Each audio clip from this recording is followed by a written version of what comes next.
শিবিরকে, কারণ আপনারা শিবিরকে হত্যাযোগ্য করে তুলছেন। ঢাকা বিশ্ববিদ্যালয় শিবির জবাই কর, আপনারা মুখে একজন আওয়ামী লীগের মন্ত্রীকে সালাম দেওয়ার জন্য ঘন্টার পর ঘন্টা মধুর ক্যান্টিনে দাঁড় করে রাখা হইলো, তখন আপনার এই সিভিল সোসাইটি কোথায় ছিল? যখন ঢাকা বিশ্ববিদ্যালয়ের শিক্ষকরা এক একটা দালালের ভূমিকায় অবতীর্ণ হইলো, যখন আমাকে ওই ক্যাম্পাসে ওই নেতাদেরকে সালাম দিয়ে মাথা নোয়া নোয়ায় চলতে হয়েছে 3 বছর, তখন আপনার এই সিভিল সোসাইটি আপনারা কোথায় ছিলেন? আমাকে এটাতে বাধ্য দিলে হবে না ভোট, না ভোট হ্যাঁ ভোটের গণনা রাত কটার সময়? আপনি তো টেলিভিশনে ছিলেন, আমরা নিজেরা কথা বলি নাই রাত 1টা পর্যন্ত। কোথায় হ্যাঁ ভোট না ভোটের কোনো কিছু আসতেছে না ভেবেছি, কিন্তু তারা যখন জামাতকে সহি করে দিতে চায়, এই জামাতের মতো মুনাফেকের সঙ্গে যায়, তখন আমাদের প্রশ্ন ওঠে জামাতের পক্ষে আপনারা বলতে পারেন যে যদি জামাত পারে আওয়ামী লীগ কেন পারবে না? এখন এটা বললেই আপনি ভারতীয় দোসর এবং নানান রকম সন্ত্রাস করা হবে।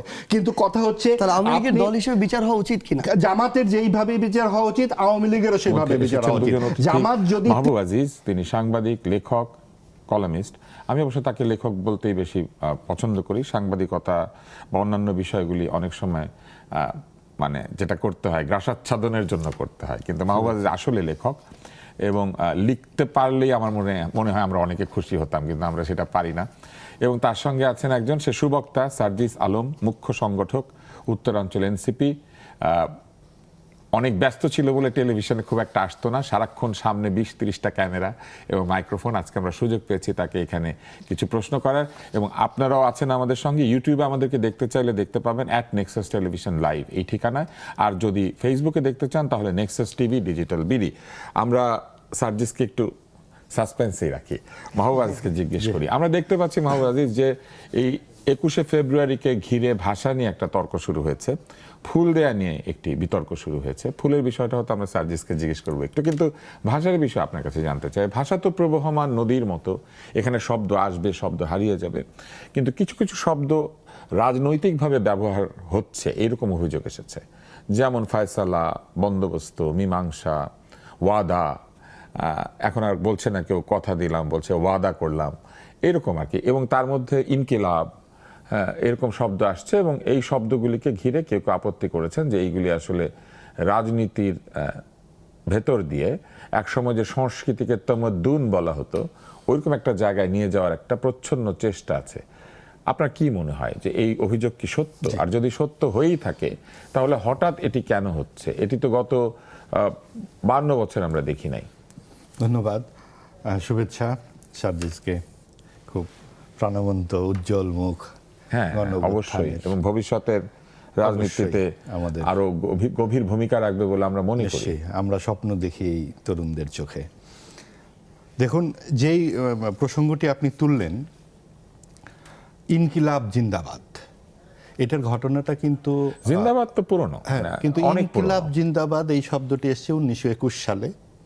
উর্দু কবি উনি এটা লিখেন, হাসমত জামামি এরকম একটি নাম, এবং এটা কিন্তু বামপন্থীরা তারপর নিজেদের স্লোগান হিসেবে, এটা মূলত বামপন্থীদের স্লোগান। ভগৎ সিং বলে একজন রাজবন্দী, তিনি ফাঁসির মঞ্চে দাঁড়িয়ে ইনকিলাব জিন্দাবাদ বলেন, এবং ইনকিলাব জিন্দাবাদটা এটা বামপন্থীরা বিভিন্ন সময়, আমাদের এখানেও মাহবুবুল হক সাহেব পর্যন্ত বাসদের ব্যবহার করেছেন, আরও অনেকে ব্যবহার করেছেন। সবসময় এটা নিয়ে কোনো আপত্তি আসতো না, কারণ ইনকিলাব জিন্দাবাদ অথবা নানান রকম শব্দ, অনেকেই জয় বাংলা বলছেন, কেউ বাংলাদেশ জিন্দাবাদ বলছেন, এটা নিয়ে কখনোই আপত্তি আসবার কথা নয়। কারণ যে কোনো প্রবাহমান ভাষায় নানান দেশে শব্দ আসবেই। যখন ভাষা জীবন্ত থাকবে, সক্রিয় থাকবে, বিভিন্ন জায়গা থেকে শব্দ আসবে এবং ভাষাকে আরও জীবন্ত, গতিশীল করবে, এটাই স্বাভাবিক।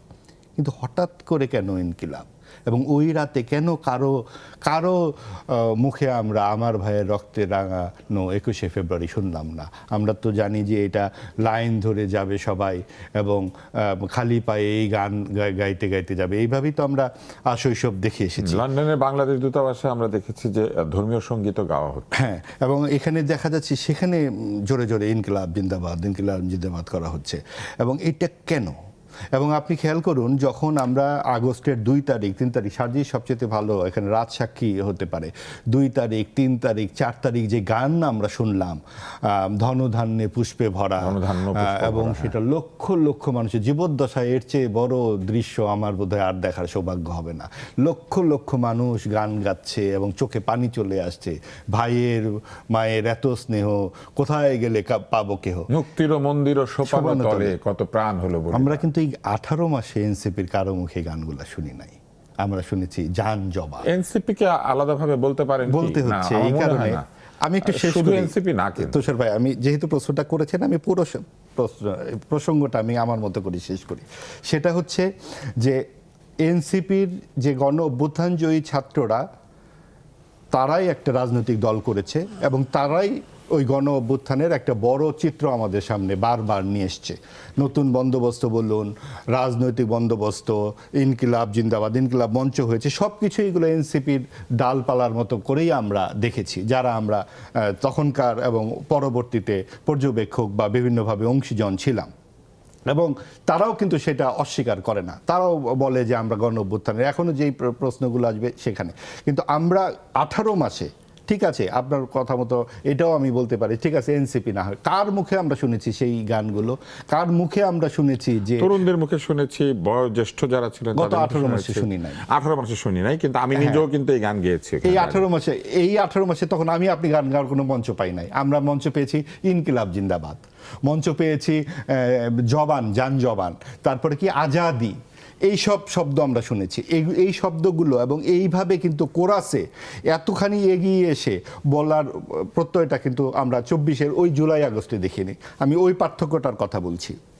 এবং তখন মনে হচ্ছিল এটা ভারতীয় আধিপত্যবাদের বিরুদ্ধে এক ধরনের দাঁড়িয়ে যাওয়া, যে জয় বাংলা স্লোগানটাকে বাদ দিতে হবে বা বাংলাদেশ জিন্দাবাদটাকে বাদ দিতে হবে। আপনি যখন কোনো কিছু একটা জোর করে চাপিয়ে দিবেন তখন কিন্তু আসলে সন্দেহটা জাগে, এবং এই সন্দেহের সঙ্গে মিলে তখন যে পাঠ্যপুস্তকের যে বই, বিসিএস পরীক্ষার প্রশ্ন থেকে উঠিয়ে দেওয়া হলো মুক্তিযুদ্ধ, হলো প্রতিরোধ যুদ্ধ, তারপরে পাকিস্তান হানাদার বাহিনী হয়ে গেল শুধু হানাদার বাহিনী, মুক্তিযুদ্ধের ভাস্কর্য ভাঙা হলো লাগাতার, আপনার 32 নম্বর ভাঙা হলো এবং বলা হলো মুজিব হচ্ছে কাল্ট, এই কাল্টকের হাত থেকে মুক্তিযুদ্ধের ইতিহাসকে বাঁচাতে হবে।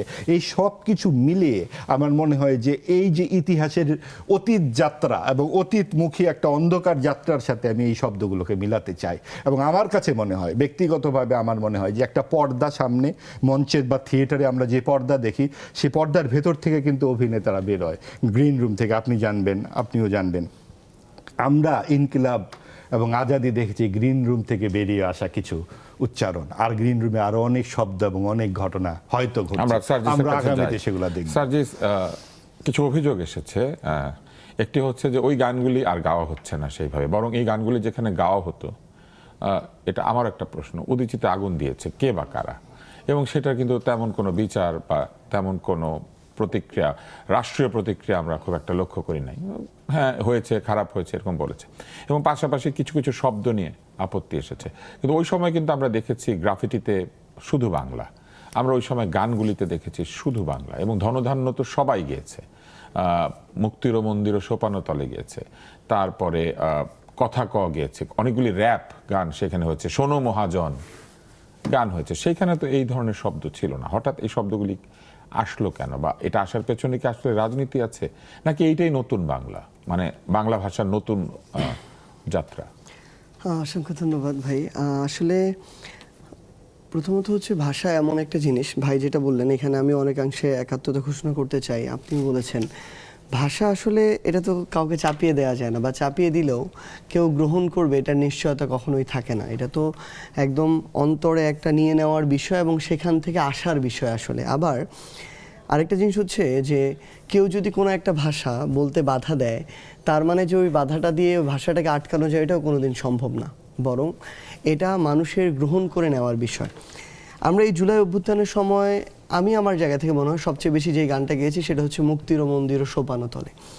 তো এবং এখনও সর্বশেষ 1 মাসেও আমার ফেসবুকের টাইম লাইনে গেলে দেখা যাবে, পেজে বা আইডিতে অবশ্যই এই গান ব্যাকগ্রাউন্ডে দিয়ে আমাদের ওই জুলাইয়ের স্মৃতিচারণগুলো আছে। আমি সর্বশেষ যখন নির্বাচনের কয়েকদিন আগে আমার জুলাইয়ের স্মৃতিচারণমূলক একটা ভিডিও দেখছিলাম এবং ভিডিও তৈরি করা হচ্ছিল, আমি ওইটার পিছনেও বলেছিলাম যে যেন এই গানটাই ব্যবহার করা হয়। কারণ এই যে বিষয়গুলো যেগুলো আমাদের এই পথ চলার সবচেয়ে গুরুত্বপূর্ণ বিষয় হিসেবে ছিল, কেউ চাইলেও তার জায়গা থেকে নতুন কিছু একটা এনে এগুলোকে মুছে ফেলতে পারবে না। আবার এই যে ইনকিলাব জিন্দাবাদ যেটা, এটা কিন্তু এমন না যে এটা অভ্যুত্থানের পরে নতুন করে আসা শব্দ, বরং ইনকিলাব জিন্দাবাদ, গোলামি না আজাদি, আপোষ না সংগ্রাম, দালালি না রাজপথ, এই প্রত্যেকটা স্লোগান কিন্তু আমরা সেই জুলাইয়ের 1 তারিখ থেকে দিয়েই আমরা 5ই অগস্ট পর্যন্ত আমাদের জায়গায় এসেছি। তো সেই জায়গা থেকে আমার কাছে যে জিনিসটা মনে হয় যে এই প্রত্যেকটা ভাষা, এটা তো সময়ের সাথে সাথে শত বছরে যুগের পর যুগে গিয়ে কিছু শব্দ নতুন করে আসে, কিছু শব্দ চলে যায়, এবং আমরা আমাদের জায়গা থেকে ধরেন আজকে থেকে কয়েক যুগ আগে যেভাবে সাধু ভাষা ব্যবহার হতো প্রত্যেকটা লিখনি থেকে শুরু করে সব জায়গায়, মানুষের কমফোর্টনেসের জায়গা থেকে ধীরে ধীরে কিন্তু আমাদের চলিত ভাষাটা চলে আসলো, কথা থেকে শুরু করে লেখা সব প্রত্যেকটা জায়গায়। তো সেই জায়গায় এই ইনকিলাব জিন্দাবাদ বলি, আজাদি বলি, ইনসাফ বলি, কেউ কারো জায়গা থেকে চাইলেও চাপিয়ে দিয়ে কাউকে এটা হজম করাতে পারবে না। একটা প্রশ্ন করি, সেটা হচ্ছে আপনারা যখন বক্তৃতা শেষ করেন বা বাংলাদেশের জন্য জয়ধ্বনি দেন, তখন আপনারা কি বলেন? আমরা ইনকিলাব জিন্দাবাদ বলি। ইনকিলাব তো বিদ্রোহের জিন্দাবাদ, কিন্তু বাংলাদেশের জিন্দাবাদ কি? না ভাই, মানে আমাদের কাছে যেটা মনে হয়, মানে আমরা তো ওইটাই বলি যে বিপ্লবটা এটা একটা ইউনিভার্সাল স্লোগান। ধরেন বিদ্রোহ বিপ্লব জিন্দাবাদ মানে দীর্ঘজীবী হোক, বেঁচে থাকুক। এটা তো ধরেন আপনি ইন্ডিয়াতে গিয়ে দিল এটা ইনকিলাব জিন্দাবাদ বললে, ইন্ডিয়ার ইনকিলাবির যারা, তারা বলবে যে হ্যাঁ ঠিক আছে, এটা আমাদের স্লোগান। কিন্তু আমাদের স্লোগান কোনটা? মানে এই দেশের জন্য আপনারা কোন স্লোগানটা ব্যবহার করেন? আমরা দেখেন যে বিপ্লবটা থেকে আমাদের উঠে আসা, আমাদের, আপনিও এটাতে স্বীকার করবেন, আমাদের এই বিপ্লবটা কোনো পূর্ণ বিপ্লব হয়নি আসলে। আমি প্রশ্নটাকে আরেকটু সহজ করি, সেটা হচ্ছে যে যখন বাংলাদেশ জিন্দাবাদ বলেন, তখন আমি বলছি বাংলাদেশ, আমি শেষ করলেই চলে আসবে। যখন জয় বাংলা বলছেন, এর মানে হচ্ছে বাংলাদেশ দীর্ঘজীবী হোক, জয় জিন্দাবাদ এগুলো হচ্ছে বাংলাদেশের জয়ধ্বনি। ইনকিলাব কি বাংলাদেশের জয়ধ্বনি নাকি বিদ্রোহ বিপ্লবের জয়ধ্বনি? যে কোনো দেশের বিপ্লবীরাই তো এটা দিতে পারে। আমি আবার আপনার প্রশ্নটা শুরুতেই বুঝেছি, আমি উত্তরটা শেষ করলেই চলে আসবে। সেটা হচ্ছে মানে বাংলা বা বাংলাদেশ থাকলেই সেখানে আসলে বাংলাদেশকে ধারণ করা হয় কথায় বা কাজে, এটা আমরা মনে করি না। আমরা আমাদের জায়গা থেকে মনে করেছি যে এই বিপ্লব বা অভ্যুত্থানটা থেকে আমরা উঠে এসেছি, ওইটা এখনো পূর্ণ হয় না। ওইখানে যে মানুষের, এই বাংলাদেশের মানুষের যে আকাঙ্ক্ষা ছিল, বাংলাদেশের মানুষের যে চাওয়া পাওয়া ছিল, সেটা আমাদের সীমাবদ্ধতা থেকে হোক, আমাদের সবার পিছু টান থেকে হোক না কেন, কোনো না কোনো কারণে, একটা অনেক বড় অনেকগুলো কারণের যার জন্য আমরা আমাদের এই বিপ্লবটা এখন পর্যন্ত সম্পূর্ণ করতে পারি নাই। আমাদের মনে হয়েছে বা আমরা এখনো মনে করি যে আমরা যদি এটাই সম্পূর্ণ করতে পারি, 24-এ আপনি যে উদ্দেশ্যে, ভাই যে উদ্দেশ্যে শহীদ মিনারে গিয়েছিলেন বাংলাদেশটার যে পরিবর্তন দেখার জন্য, ওইটা যদি আমরা ওই পরিবর্তনটা পূরণ করতে পারি বা পরিবর্তনটা নিয়ে আসতে পারি, তাহলেই আমাদের বাংলাদেশের মানুষের আকাঙ্ক্ষাটা অটো পূরণ হয়ে যাবে। তো এটার জন্য বাংলাদেশের নাম ঝোপে ঝোপে ওইটা পূরণ করতে হবে, এটা আমাদের জায়গা থেকে নট নেসেসারি। আমরা বরং মনে করি আমাদের ওই উদ্দেশ্যটা যদি সফল হয়, তাহলে বরং মানুষের আশা আকাঙ্ক্ষাটা পূর্ণ হবে। আর এটা এমন না যে আমরা 24-এর অভ্যুত্থানের পর নতুন করে নিয়ে এসেছি এই শব্দটা। এটা কিন্তু আমাদের ওই শব্দ বা ওই স্লোগান যেটা দিয়ে 1 জুলাই থেকে আমাদের আন্দোলন শুরু হতো, আবার আন্দোলন শেষও হতো। সো আমরা ওইটা আমাদের জায়গা থেকে কন্টিনিউ করছি। এখন মানুষ যদি তাদের জায়গাটা অ্যাকসেপ্ট না করে, তখন আমরা দলীয়গতভাবে হয়তো চিন্তা করব যে মানুষের তাহলে অ্যাকসেপ্ট মানে কোনটা করছে ওই জায়গায়। কিন্তু আমরা দেখছি মানুষ দিনে দিনে এটাকে গ্রহণ করছে। এই স্লোগান যখন আমরা এখন মাঠ পর্যায়ে একটা নির্বাচন করে আসলাম, আমরা যখন একটা গ্রামে পথে প্রান্তরে গিয়ে এই স্লোগান দিই, প্রত্যেকটা মানুষ, তার বয়স 10 বছর হোক 60 বছর হোক, তারা এই স্লোগানে গলা মিলায়। কারণ ওই 36 দিনে এই একটা স্লোগান দিয়ে গলা মিলিয়েই তারা একটা অভ্যুত্থানের শেষ পর্যন্ত দেখেছে। আপনাদের বিপ্লব এখনো সফল হয় নাই, সফল হলো।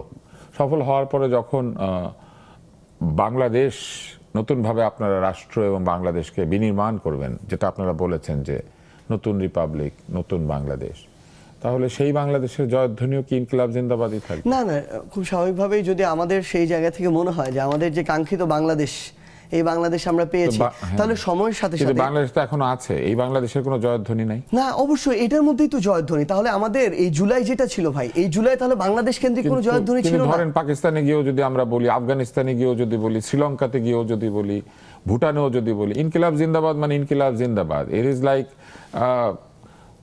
সূর্য পশ্চিম দিকে উঠে, এটা তো ওইরকম একটা কথা যে আপনি বিদ্রোহের জন্য জয়ধ্বনি দিচ্ছেন, বিপ্লবের জন্য জয়ধ্বনি দিচ্ছেন, পরিবর্তনের জন্য জয়ধ্বনি দিচ্ছেন, কিন্তু রাষ্ট্রের একটা রাষ্ট্রীয় জয়ধ্বনি আছে না? না, তাহলে দেখেন মানে আমরা আমাদের জায়গা থেকে যেমন জুলাই- যখন কেউ বলে ভাই, long live Cuba, long live America, ওরা ভুল করছে। ওদেরকে বলা উচিত ছিল মানে যে আমরা এই যে লং ধরেন- লিভ কমিউনিজম, মানে কিউবাতে কি বলা উচিত ছিল লং লিভ মানে কমিউনিজম? আমরা আমাদের জায়গা থেকে বরং এটা তো আমি আরো বড় এই জায়গাটাতে দেখি যে আমার বা long এই- live revolution। না ভাই, আমার এই স্লোগানটা বরং আমি আরো এই জায়গা থেকে দেখি যে আমার এই স্লোগানটা যেমন আমি যখন এখানে বাংলাদেশে বলি বাংলাদেশ কানেক্ট করতে পারে, আমার এই স্লোগান পুরো বিশ্বকে আরেকটা মুক্তিরও বার্তা দিচ্ছে। পুরো আপনার ভাষ্য অনুযায়ী তাহলে পুরো বিশ্ব কানেক্ট করতে পারে। আমি যখন ইনকিলাব জিন্দাবাদ আমার অভ্যুত্থানে যার যার ভাষায় ভাই, কানেক্ট শেষ করে, আমি মানে আমার কিউবানরা যখন তো আর এটা বলবে না, আমি শেষ কিউবানরা করি। তার ভাষায় বলবে, আমরা স্প্যানিশে যখন বলবে। আমরা যখন আমাদের জায়গায় জুলাইয়ের সময় এই স্লোগানটা দিয়েছি, তখন তো তাহলে মানুষের জায়গা থেকে প্রশ্ন আসা দরকার ছিল যে যেই স্লোগানটা আপনারা দিতেছেন এই স্লোগানে তো কোথাও বাংলাদেশ ধারণ করে না, আমাদের আশা আকাঙ্ক্ষা ধারণ করে না, তাহলে স্লোগান পরিবর্তন করেন। এটা কারো থেকে আসে নাই, বরং এই শব্দের এই জায়গা থেকে আরো বেশি মুখ্য ছিল যে দাবিটা কাদেরকে নিয়ে করছে, দাবিটা কিভাবে করছে, সেটাতে তারা আপোষহীন কিনা, তাদের চিন্তা চেতনায় মননে মগজে কথায় কাজের সাথে মিল আছে কিনা। আমরা আমাদের জায়গা থেকে তখনও এটা ধারণ করেছি, আমরা এখন এটা ধারণ করি। আমরা যে স্লোগানটা দিচ্ছি এটা বাংলাদেশের জন্য, বাংলাদেশের মানুষের মুক্তির জন্য, এবং আগামীতে কোনোদিন যদি এই মুক্তিটা আমরা পাই, তখন সময়ের চাহিদায়, মানুষের চাহিদায়, বাংলাদেশের চাহিদায় যদি মনে হয় যেটার পরিবর্তন করা দরকার আমরা পরিবর্তন করবো, কোনো সমস্যা নেই তো। এখন আমি একটু চ্যাট জিপিটিতে গেলাম, গিয়ে বললাম যে লং লিভ রেভলিউশন বিভিন্ন ভাষায় বলেন। চ্যাট জিপিটি বলছে ইনকিলাব জিন্দাবাদ হিন্দি অ্যান্ড উর্দু, ভিভা লা রেভলিউশন সেটা হচ্ছে স্প্যানিশ, ভিভা লা রেভলিউশন এটা হচ্ছে ফ্রেঞ্চ, ল্যাটিনে হচ্ছে রেনোভে ভিভিয়ান্তে, আর রাশিয়ানে আমি পড়তে পারছি না। তো আপনি আমাকে বলেন তাহলে তো এইটা তো চ্যাট জিপিটিও বলে এটা হিন্দি আর উর্দু, এটাকে তা আমাদের সাথে যুক্ত করে না ভাই। তাহলে মানে ধরেন আমরা আমাদের জায়গা থেকে তাহলে তো আমরা মানে যেহেতু জেনজি না, কিছু হলেই চ্যাট জিপিটিকে বুঝছি, কিছু জিজ্ঞেস আমরা এখন করে। আমাদের জায়গা থেকে যত বেশি মানে যে ভাষাগুলো ব্যবহার করি, আপনি জেনজি বলতে যাদেরকে বুঝাইতেছেন, আমি এখানে গ্যারান্টি দিয়ে বলতেছি তাদের প্রত্যেক দিনের ব্যবহারের 50%-এর বেশি শব্দ বাংলা না। তাদের ওই শব্দগুলো কোনো না কোনো, হয়তো ইংরেজি হতে পারে, হয়তো ফার্সি হতে পারে, হয়তো উর্দু হতে পারে, হয়তো হিন্দি হতে পারে, আপনি দেখবেন এগুলো। তার মানে তারা কি তাদের জায়গা থেকে বাংলাদেশ বা আমার এই যে মাতৃভূমি এটার বাইরে যদি ইংরেজি শব্দ ব্যবহার করে, ওইগুলাকে কেন্দ্র করে ওই দেশের স্বার্থ, ওই দেশের উদ্দেশ্য এগুলোর দ্বারা বেশি প্রভাবিত, কিংবা এগুলোকে তারা বেশি ধারণ তো করে? আপনার কি মনে হয় না যে এরকম একটা দেশ যদি তৈরি হয় যেখানে অর্ধেক লোক অন্য ভাষায় চিন্তা করে, তাহলে শেষ পর্যন্ত আতিফ আসলাম এসে গান গাইলে ওরা কাঁদতে কাঁদতে শুয়ে পড়বে? না, অন্য ভাষায় চিন্তা করে কিন্তু না ভাই। সাবিনা ইয়াসমিনের গান শুনলে তারা কাঁদতে কাঁদতে শুয়ে পড়বে না, কারণ ওই ভাষাটা তারা বোঝে না। না, এরকম না ব্যাপারটা ভাই, আপনি এটা ভুলভাবে ব্যাপারটা ব্যাখ্যা এরকম না? করতেছেন। আমি বলি এটা ব্যাপারটা এরকম না, ব্যাপারটা হচ্ছে মানে সহজবোধ্যতার আবার একটা আতিফ বিষয়। আসলাম হিন্দিতে গান ধরেন গায়, কিন্তু আপনি- পাকিস্তানের আপনি লোক। বলেন লাস্ট এক বছরে আপনি দ্বিচক্র যান কতবার বলেছেন? না, দ্বিচক্রযান বলি না, কারণ তো- ওইটা হচ্ছে ব্যাকরণের যে ভাষা শব্দগুলি বিদেশি ভাষা আমরা নিয়মিত ব্যবহার করি সেটা আমরা বলি না, হ্যাঁ, কিন্তু তাহলে- আমরা বিমানবন্দর অনেক বলি, ভাই, ওটাকে মানে- এয়ারপোর্ট হ্যাঁ, কম মানে বলি। ব্যাপারটা তাহলে দেখুন। আমরা কিন্তু বাসকে বাস বলি, কিন্তু রিক্সাকে রিক্সা বলি। রিক্সা হচ্ছে একটা চাইনিজ এবং মানে জাপানিজ সেম শব্দ। ভাবে ধর আমরা যেটাতে বসে আছি আমরা কমফোর্টেবলি খুবই ইজিলি এটাকে চেয়ার বলি, কিন্তু আমরা কেদার আমাদের জায়গা কিন্তু থেকে এইখানে তো comfortable না। তর্কটা না, তর্কটা অন্য জায়গাতে। এই বিষয়গুলি আমরা আত্মীকৃত করে নিয়েছি, যেমন বিশ্ববিদ্যালয় এবং ইউনিভার্সিটি দুইটাই আমরা তাহলে ব্যবহার করি। আপনার এখানে যদি ইনসাফ কিন্তু বা আপনার কি- ইনকিলাব জিন্দাবাদ আত্মীকৃত আপনার কি হয়ে মনে হয়- যায়, কিন্তু মানুষ যদি কিন্তু গ্রহণ করে, প্রশ্নটা আপনি তো এটাতে বাধা অন্যখানে। দিবেন কেন? যে প্রশ্নটা হচ্ছে সেটা হচ্ছে যে যখন আমরা 21শে ফেব্রুয়ারিতে বাংলা ভাষার জন্য প্রাণ দেওয়ার দিবসে গিয়ে বাংলা ভাষা ব্যবহার করছি না। ভাই মানে এটাই হচ্ছে সমস্যা আমাদের চিন্তাগত জায়গায়। একদিন 21শে ফেব্রুয়ারিতে ব্যবহার করে বাংলা ভাষার যে মর্যাদা, এই মর্যাদা তো রক্ষা করার কোনো না, সুযোগ নাই। 364 দিনও ব্যবহার হ্যাঁ, তাহলে করছেন না, তাহলে কারণ ওইভাবে আপনি বলছেন জেনজি অর্ধেক বাংলা ব্যবহার করে না, তাহলে আপনি কি মনে করেন না এটা কারো ব্যর্থতা? না, বাংলা এটা অবশ্যই। তাহলে আপনি আপনার জায়গা থেকে যদি মনে করেন, তাহলে বাংলাদেশে আমি তাহলে আহ্বান করব এখান থেকে যে বিএনপি তাদের জায়গা থেকে পদক্ষেপ গ্রহণ করুক, যে তারা অন্তত এই বাংলাদেশে যারা সরকারি কর্মকর্তা কর্মচারী আছে তাদের সবাইকে বাংলা মাস দেখে ওই অনুযায়ী তারা বেতন ভাতা দিবে। তারা তাদের জায়গা থেকে এই সিদ্ধান্তগুলি নিক যে প্রত্যেকটা জায়গায় অফিস আদালত শিক্ষা প্রতিষ্ঠান এই জায়গায় বাংলা ভাষার ব্যবহার এটাকে তারা নিশ্চিত করবে এবং এটাকে বাধ্যতামূলক করবে। এটা না করে যখন প্রত্যেকটা জায়গায় আমি এমন মেকানিজম তৈরি করি যে মেকানিজম আমার একটা গ্লোবালাইজেশনের মেকানিজম দেয়, যে মেকানিজম আমার এই ভাষাগুলোকে আরো সহজবোধ্য হিসেবে আমার সামনে প্রেজেন্ট করে ওইগুলো আত্মীকৃত করতে আমাকে সহযোগিতা করে, তখন আমি যদি আমার জায়গা থেকে একদম এরকম বলি, ভাই এইরকম কিছু নতুন শব্দ পাবেন যেগুলো আমরা আমাদের জায়গা থেকে চাপিয়ে দেওয়ার চেষ্টা করব। বিতর্কটা খুবই ভালো হয়েছে, কিন্তু আমাদের 22 মিনিট হয়ে গিয়েছে। লাস্ট লাইনটা শুধু বলে হ্যাঁ, দেই, last শেষ লাইনটা করি। বলেন, হ্যাঁ, হ্যাঁ। এরকমও দেখা যাবে সময়ের সাথে সাথে এমন অনেক বাংলা শব্দ আমরা চাপিয়ে দিচ্ছি কিন্তু গ্রহণ করা হচ্ছে না, আবার এমন শব্দ নিজেই গ্রহণ করে নিবে। এমন অনেক ইংরেজি শব্দ চাপিয়ে দিচ্ছি গ্রহণ করবে না, বাট এমন অনেক শব্দ বাংলা ভাষার বাইরে গিয়ে হয়তো ইংরেজি শব্দটাকে গ্রহণ করবে শুধুমাত্র সহজবোধ্যতার কারণে। যাই হোক, আমি জানি না এই তর্কটা যে জায়গায় এসেছে সেই জায়গাতে আমরা পুরোপুরি উত্তর পেয়েছি কিনা, কিন্তু তর্কটা জমেছে। ধরেন আমি যদি এখন বিরতিতে যাই এবং আপনাদেরকে বলি যে এখন আমাদের জন্য অ্যাডভার্টাইজমেন্ট কি জরুরত হয়, এক ব্রেক কি, এবং এই ব্রেকের পরে ওয়াপস আসবো।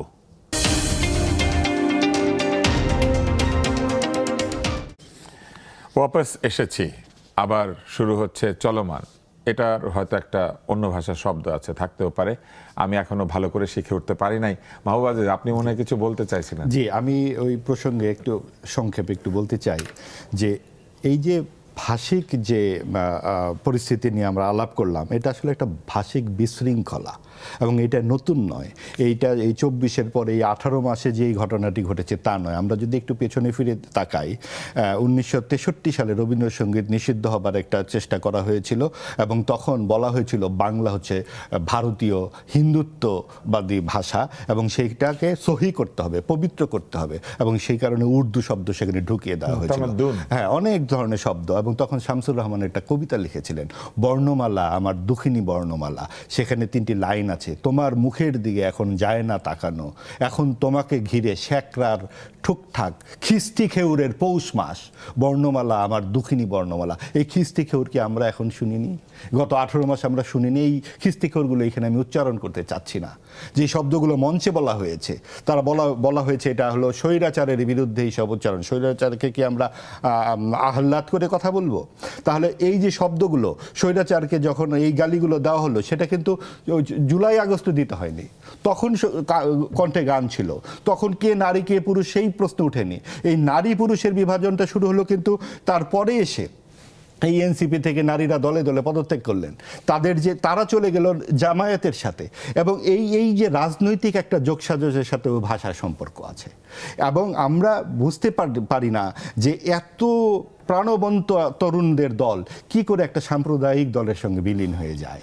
আজকে যদি তাদের তারা বলেছে তারা সাম্প্রদায়িক না, তারা প্রগতিশীল মধ্যপন্থী। আচ্ছা, তারা তাহলে মানে আমি একটু শেষ করি বিষয়টা।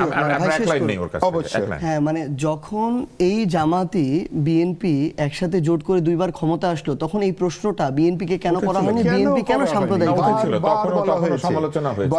তাহলে ওই সমালোচনা এখনো হওয়া উচিত। অবশ্যই এখনো হওয়া উচিত, আরো হওয়া উচিত, সকলেরই করা উচিত। এই জামাতকে নিয়ে সকলেই রাজনীতি করেছে, এটা তো কেউ অস্বীকার করছে না। জামাতের যে প্রথমবার যখন তারা সরকারে গেলেন, এই মন্ত্রিত্ব তো বিএনপির কাঁধে চড়েই গিয়েছে এবং জামাত যখন যার কাঁধে চড়া দরকার কাঁধটা খুঁজে নিতে পারে এবং সেই কাঁধে এইবার এনসিপিকে তারা খুঁজে নিয়েছে। এনসিপির মতো একটা চমৎকার তারুণ্যদীপ্ত শক্তিকে তারা নিয়েছে, কারণ হচ্ছে 71-এর এই যে বিতর্কিত ভূমিকা তারা ফিল্টার করে নিতে চেয়েছে। এবং এনসিপিকে তারা যদি পকেটে নিয়ে নিতে পারে, তাহলে তাদের এই 71-এর যে বিতর্কিত ভূমিকাটা মানুষ ভুলে যাবে। এবং এই যে এখন আপনি বলছেন জামাত হচ্ছে সিগারেট, এনসিপি হচ্ছে ফিল্টার, ব্যাপারটা ফিল্টার্ড আর কি। এটা এই বিষয়টা হচ্ছে যে আমাদের সামনে যে একটা বড় রকমের রাজনৈতিক বিভাজন আমরা দেখতে পাচ্ছি, যে আওয়ামী লীগের যে অনুপস্থিতি, বিভিন্ন সঙ্গত অসঙ্গত তাদের কৃতকর্মের ফলে এটা কোনো সমস্যা নাই, এটা আরেকটা বিতর্ক। কিন্তু এখানে অনেক জোর করা হয়েছে। অন্তর্বর্তীকালীন সরকার যখন বিএনপি, জামাত, এনসিপি 3টি দলকে নিয়ে নিউ ইয়র্কে চলে যায়, এবং তখন কিন্তু এনসিপির দুজন ব্যক্তি, আক্তার হোসেন গিয়েছিল নিউ ইয়র্কে। জাতিসংঘের ইয়েতে গেছে, এবং তাসনিম যারা তখন এনসিপির ছিল। এবং তখন কোন বিবেচনায়, যার বয়সে 1 বছর হয়নি। আপনি দেখুন, আমার লাস্ট বাক্যটা হচ্ছে এই সব কিছু মিললে আমরা একটা জিনিস খুঁজে পাই, সেটা হচ্ছে ওই 60 দশকের খিস্তি খেউরের পৌষ মাস। এবং সেই কারণে ইনকিলাব প্রয়োজন হয়েছে। না, ইনকিলাব তো খিস্তি না, ইনকিলাব তো এইটা প্রয়োজন হয়েছে। আমরা আপনার কাছে আসি। সমালোচনাটা আরো একটু শক্তিশালী হয়েছে যখন ছায়ানটেও আগুন দেখেন, দেওয়া হয়েছে, যে প্রথম কথা হচ্ছে- ছায়ানটে উদীচী, রবীন্দ্র গণমাধ্যমে হামলা, রবীন্দ্রসঙ্গীত বা রাবীন্দ্রিক যে বিষয়গুলি, সেগুলি এক ধরনের ভারতীয় প্রমিত বাংলাকে নিয়ে আধিপত্যবাদের যথেষ্টভাবে বলা একটা হয়েছে। বাহন, এরকমও বলা রবীন্দ্রনাথকে হয়েছে। নিয়ে আমরা সার্জিস করে কথাবার্তা জিজ্ঞেস বলা করি। এখন আরেকটি অভিযোগ এসেছে যে আপনারা সাম্প্রদায়িক শক্তির সঙ্গে গেলেন। এই অভিযোগটা আপনি আসলে অনেকবার এটা না, উত্তরও দিয়েছেন। ঠিক আছে, তারপর আমি একটু জানতে চাই যে এই মুহূর্তে বাস্তবতা কি? আপনারা কি এই ঐক্য দেখেন, কন্টিনিউ আসলে করবেন? কি, মানে ধরেন আপনারা আপনাদের জায়গা থেকে, মানে কিছু মানুষ মিডিয়া থেকে শুরু করে টকশো বিভিন্ন জায়গায় সাম্প্রদায়িক বলে, মানে যাদেরকে একদম আমরা একটা কর্নার করে দিতে চেয়েছি, বাতিল করে দিতে চেয়েছি, তাদেরকে বাংলাদেশের অর্ধেকের কাছাকাছি মানুষ সমর্থন দিয়েছে। আর যাদেরকে অসাম্প্রদায়িক বলে আমরা মানে অনেক সুন্দর পলিসিগত জায়গায় যেই ধরনের বামপন্থার মানুষগুলোকে দেখেছি, কথা শুনেছি, শুনতেও ভালো লাগে, তারা 182টা আসনের মধ্যে 180টাতে জামানত হারিয়েছে। বাস্তবতা হচ্ছে আমরা এই জায়গায়, এই টকশো টেবিল থেকে শুরু করে এই আবদ্ধ এই শহুরে সমাজে ইট পাথরের যে জায়গা, এই জায়গায় যেভাবে বাংলাদেশটা দেখি, বাংলাদেশটা ওই জায়গায় নাই। বাংলাদেশের কোটি কোটি মানুষ তার জায়গায় যদি কাউকে গ্রহণ করে নেয়, আমি এই জায়গা থেকে যতই চিল্লাফাল্লা করি না কেন, বাংলাদেশের মানুষের মন থেকে তাকে আমি তুলে দিতে পারবো না। আমরা যখন এখন বিএনপিকে নিয়ে আমরা এই কথাটা কেন বলি না, তাহলে আমার এনসিপিকে এটা বলার আগে, এই এনসিপি ফিল্টার করেছে এটা বলার আগে, এই জিনিসটা তো বিএনপিকে বলা দরকার যে তারা তাদের জায়গা থেকে ফিল্টারটা কেন করেছিল। এই অভ্যুত্থানে যখন তারা তাদের জায়গায় সক্রিয়ভাবে অংশগ্রহণ করলো, তখন তো আমাদের বলা দরকার ছিল যে তোমরা তো জামায়াত শিবির, তোমরা তো সাম্প্রদায়িক একটা রাজনৈতিক দল, তোমরা কেন অভ্যুত্থানে অংশগ্রহণ করবা, তোমরা চলে যাও। যখন বিগত 16 বছর ধরে তাদেরকে গুম খুন বিচার বহির্ভূত হত্যাকাণ্ড সব কিছু করা হলো, তখন আমরা আমাদের জায়গা থেকে এইটুকু তো বলতে পারতাম যে জামায়াত শিবির নামে যে একটা হত্যাযজ্ঞ করে গড়ে তোলা হচ্ছে, এটা তো করা উচিত না, অন্তত তারা তো মানুষ, এটা তো বন্ধ করা দরকার। ওই সময় আমরা আমাদের মুখটা বন্ধ রেখে আমরা ওই সময় আওয়ামী লীগের বিরুদ্ধে এগুলো নিয়ে কথা বলতে পারি নাই। আওয়ামী লীগ তাদের জায়গায় এই অপকর্মগুলো যখন করা শুরু করলো, আমার সিভিল সোসাইটি, আমার এই টকশো সমাজ থেকে শুরু করে আমার প্রত্যেকটা জায়গায় এডুকেটেড যারা সোসাইটি ছিল, সবাই যখন ব্যর্থ হলো, এক একজন এক একভাবে তোষামদি করা শুরু করলো, ঠিক তখন বাংলাদেশের সাধারণ মানুষ নামলো, রিক্সা চালক নামলো, গার্মেন্টস কর্মী নামলো, শিক্ষার্থীরা নামলো। এগুলো নেমে একসাথে মিলে যখন একটা স্বৈরাচারের পতন ঘটালো, ওই পতন ঘটানোর সময় যে শব্দগুলো দিয়ে স্লোগান দেওয়া হয়েছে, সেদিন যদি সেগুলো শব্দ সমস্যা না হয়, তাহলে আমরা মনে করি আজকে সেগুলো নিয়ে নতুন করে সমস্যা তৈরি করা, আরেকটা ইস্যু ক্রিয়েট করার চেষ্টা করা হচ্ছে। আমরা আমাদের জায়গা থেকে মনে করতেছি কেউ যদি ইনকিলাব জিন্দাবাদ কিংবা আজাদি বা ইনসাফকে নিয়ে সমস্যা মনে করে, আমরা তাদেরকে বলবো আপনারা আপনাদের জায়গা থেকে যে শব্দগুলোকে আরো উপযুক্ত মনে করেন মানুষের সামনে নিয়ে আসেন। মানুষকে আমি আমার জায়গা থেকে শব্দ চাপিয়ে দিতে পারবো না, আপনারাও দিতে পারবেন না। মানুষ, এটা মানুষের উপরে ছেড়ে দেন যে মানুষ সেটা গ্রহণ করবে না বর্জন করবে। আমরা এনসিপি আমাদের জায়গা থেকে মনে হয়েছে যে আমরা 54 বছরে ওই অতীত ইতিহাস ঘষা মাজা করে মানুষ এগুলো এখন আর খায় না। মানুষ দেখে কে তার উপরে চাঁদাবাজি করে, মানুষ দেখে কে তার উপরে হত্যাযজ্ঞ করে তুলতেছে, খুন করতেছে, হুমকি দিতেছে, মিথ্যা মামলা দিতেছে।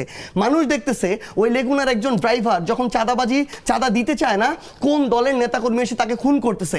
মানুষ দেখতেছে যে বিগত 1.5 বছরে ক্ষমতায় না এসেও কারা তাদের জায়গায় শুধুমাত্র দলীয় কামড়াকামড়িতে 200 জন মানুষ নিজেদের নেতাকর্মীকে হত্যা করছে। সো মানুষ এখন কাজের দিকে দেখে, বর্তমানের দিকে দেখে, ভবিষ্যতে কার দ্বারা মানুষ ভালো থাকবে এটা দেখে। আমরা যদি শেষ করি, শুধু মাঝখানে করে রাখি, শুধু কারণ এই আমাদের লাইনটা হাতে বলি, সমস্যা, আপনি লাইনটা বলবেন, কারণ আমি নিজেই ভুলে যাব। আপনি খুবই জোরালো বক্তা। সেটা হচ্ছে যে আপনি যেমন বললেন যে জামাতকে এবং এই শব্দকে অনেকগুলি লোক ভোট দিয়েছে, তো মানুষ তো আবার যাদেরকে আপনি চাঁদাবাজ বলছেন, যাদেরকে আপনি বলছেন তারা 200 লোক নিজেদের হত্যা করেছে, তাদেরকে তো আরো বেশি ভোট দিয়ে দিয়েছে।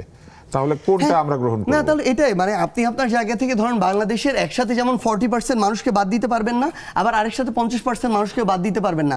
আমরা যেমন আজকে থেকে কিছুদিন আগে বলতাম ওরা নিজেরা 4টা আসনও পায় নাই, তারা যখন তাদের জায়গা থেকে এত কিছু প্রভাবক কাজ করার পরও 67-68টা আসন পায়, এটাকেও আমরা আবার বাতিল করে দিতে পারবো না। আমরা আমাদের জায়গা থেকে ওই জিনিসটাই বলতেছি, এটা মানুষের উপরে ছেড়ে দিতে হবে। মানুষ তার জায়গা থেকে সিদ্ধান্ত নেবে কোনটা হবে কোনটা হবে না। আপনি আপনার জায়গা থেকে যখন বলেন যে বিএনপি 212টা আসন পেয়েছে, এত % ভোট পেয়েছে, তাহলে এবার শহীদ মিনারে কেন আমার ভাইয়ের রক্তে রাঙানো এটা বাজে নাই, আপনি কেন শুনেন নাই, এই দায়িত্ব তাহলে আমার বিএনপিকে দিতে হবে। এটা সরকার হিসেবে, হ্যাঁ এটাই সরকার, না এটাই সরকার হিসেবে তাদের ব্যর্থতা যে তারা এটা বাজাইতে পারে না। আমার কানে এটা এসেছে, আমি জানি না আপনার কানে কেন যায় নাই। তাহলে আপনার তারেক রহমানকে জিজ্ঞাসা করতে হবে যে আপনি তো কখনো দেখেন নাই যে সরকার দল, প্রগতিশীল দল, মধ্যমপন্থার দল কেউ গিয়ে শহীদ মিনারের মোনাজাত ধরেছে, কখনো দেখেন নাই। তারেক রহমান কেন ধরেছে, এটা তাহলে তারেক রহমানকে জিজ্ঞাসা করতে হবে। কারণ তারেক রহমান এখন বুঝতে পারছে এই বাংলাদেশে আপনি যদি ওই প্রো ইসলামিক সেন্টিমেন্টটা ধরতে না পারেন, আপনি ডানপন্থার না হন, আপনি সেন্টার রাইট না হন, আপনি মধ্যম পন্থার হয়ে ওই সেন্টিমেন্টটাকে যদি মিনিমাম অনার না করেন, আপনি বাংলাদেশের রাজনীতির আর প্রাসঙ্গিক থাকবেন না। এই কারণে এই একই কথাকে জামাতও ধরতে পেরেছে যে তাদেরকে আবার শহীদ মিনারকে মানতে হবে, এটা যে না যায় না হইতে পারে, এটাই হইতে পারে, তারাও তাদের জায়গা থেকে হয়তো খাপ খাওয়াচ্ছে। না হলে জামাত তো এর আগে কখনো শহীদ মিনারে ফুল দিতে যায় নাই, এবার তাদের ফুল দিতে গিয়েছে।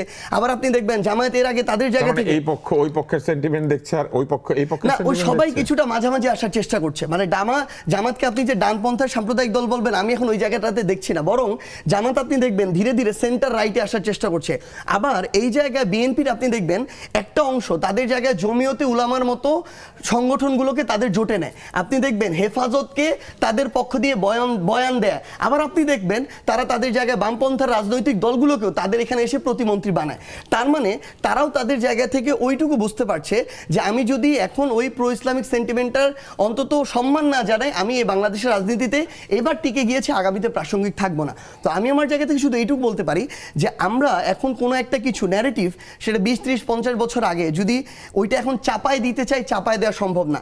আমাদেরকে আমাদেরটা বলতে হবে, আরেকজনেরটা অ্যাপ্রোচ করবে, কিন্তু দিন শেষে মানুষ ঠিক করবে মানুষ কোনটা গ্রহণ করবে কোনটা করবে না। আমি এইটুকু আজকে এখানে বলে গেলাম, আগামীর বাংলাদেশে আমরা যেই ন্যারেটিভগুলো আজকে থেকে 10-20 বছর আগে দিয়ে মানুষকে খাইয়ে হজম করাতে পেরেছি, আগামীতে এটা কোনোভাবেই সম্ভব না। বরং মানুষ তাদের জায়গা থেকে ঠিক করবে কি করবে কি করবে না, এটা করতে পারে দেখে অভ্যুত্থানটা হয়েছে, না হলে হইতো না। আমরা এই পর্যায়ে আবার একটি বিরতি নিচ্ছি, চলমান নিয়ে ফেরত আসবো এবং আশা করছি চলমানের সঙ্গে থাকবেন। মানুষ কি খায়, আসলে মানুষ যে কি খায় না এবং কি খায়, এটা একটা বিরাট প্রশ্ন। তবে মানুষকে খাওয়ানোর জন্যই বিজ্ঞাপন তৈরি করা হয়।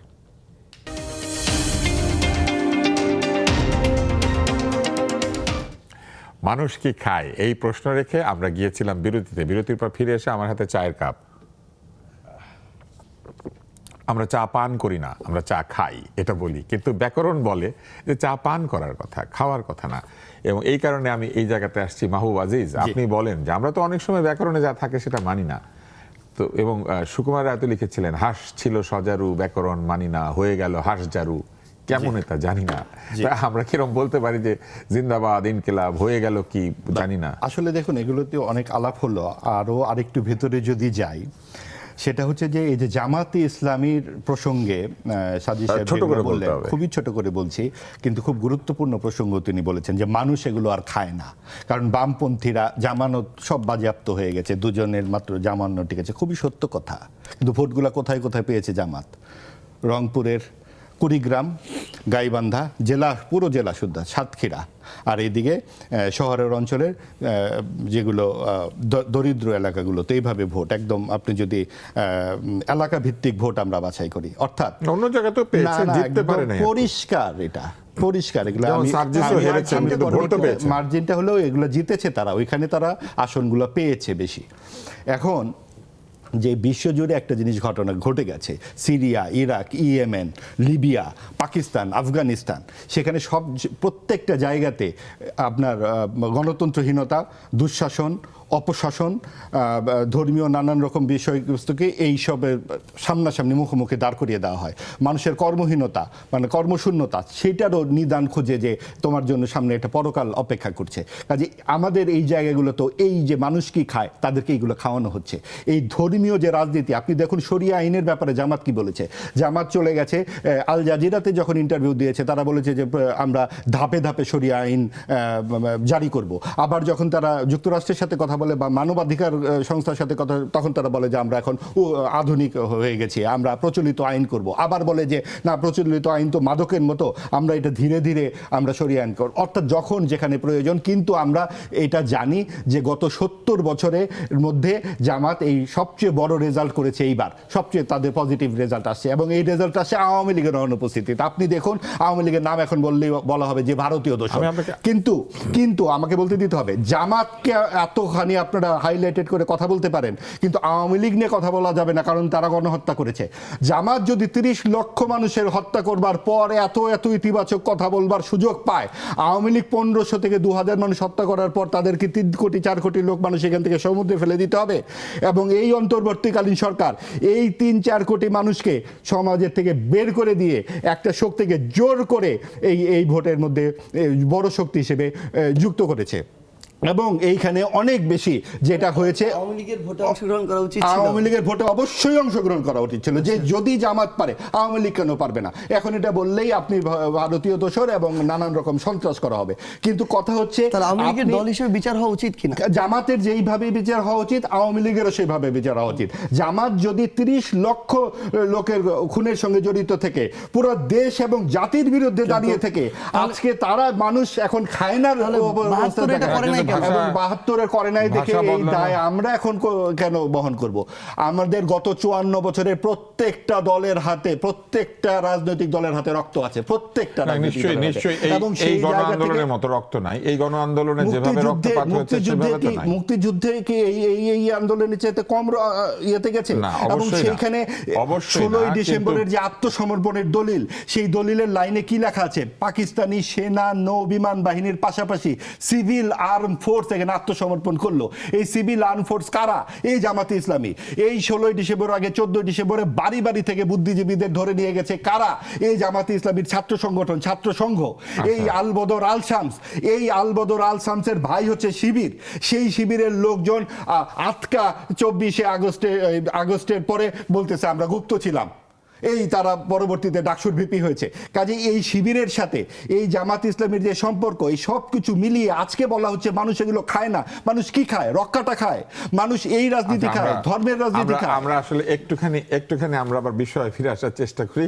সেটি হচ্ছে যে আমরা কিন্তু আরেকটি প্রবণতা লক্ষ্য করছি। আমরা ভাষার রাজনীতিতে আছি, আমরা যেতে পারছি না অন্য জায়গাতে, কারণ মাহবুব বেশ আবেগী হয়ে উঠেছেন। না আবেগী না, যুক্তি আছে, অবশ্যই যুক্তি আছে। যুক্তি খালি আপনি আমি এখন একটু সার্ভিসের কাছে যাই। এই প্রশ্নটা আমরা করব।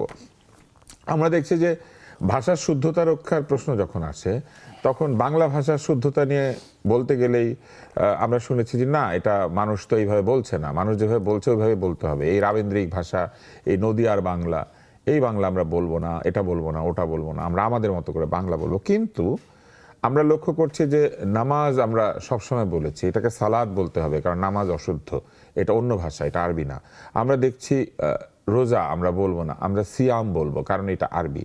আমরা সেহরি সবসময় বলতো, আমাদের বাপদাদাকে শুনেছি, কিন্তু এখন আমরা বলছি সাহরি, কারণ এটা শুদ্ধ না। রমজান না, এটা রমাদান।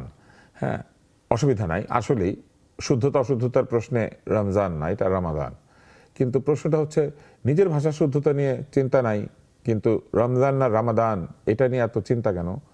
এইটা আমার একটা প্রশ্ন, আমাদের অনেকেরই প্রশ্ন, যে নিজের ভাষার শুদ্ধতা নিয়ে বলতে গেলেই, এমনকি একজন উপদেষ্টাও ছিলেন, উনি বলতেন যে ভাষা যেটা দিয়ে লোকে কথা বলে সেভাবেই ছবি বানাইতে হয়।